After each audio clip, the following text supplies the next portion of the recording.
Dëbora orëve të fundit, shoqëruar me temperatura të ulta që kanë shkuar deri në -7 gradë Celsius, ka shkaktuar dëme të konsiderueshme në dru frutor.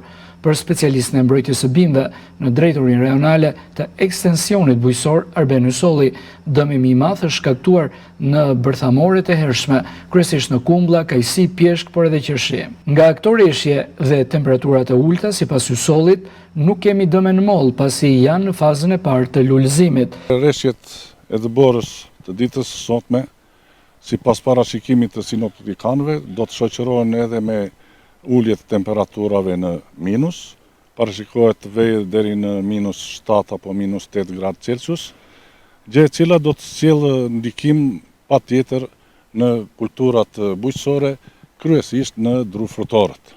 Ndikimi i këtyre temperaturave të ulta varet nga se sa do të shkojë në minimum kjo temperaturë, nga kohëzgjatja e temperaturës minimale, nga specia apo kultivari i kulturave bujqësore, po ashtu edhe nga faza e zhvillimit, faza fenologjike e zhvillimit të kulturës bujqësore.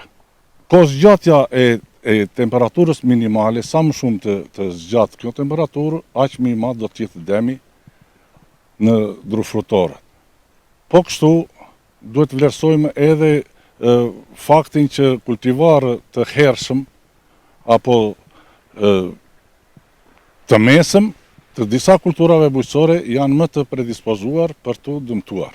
Kulturat bërthamore, kryesisht kultivarët e hershëm të kumbullës, tek kajsia, pjeshka, tek bajamja, të cilat me temperaturat e ulta në -7 apo -8, parashikohet që të kenë një dëm serios.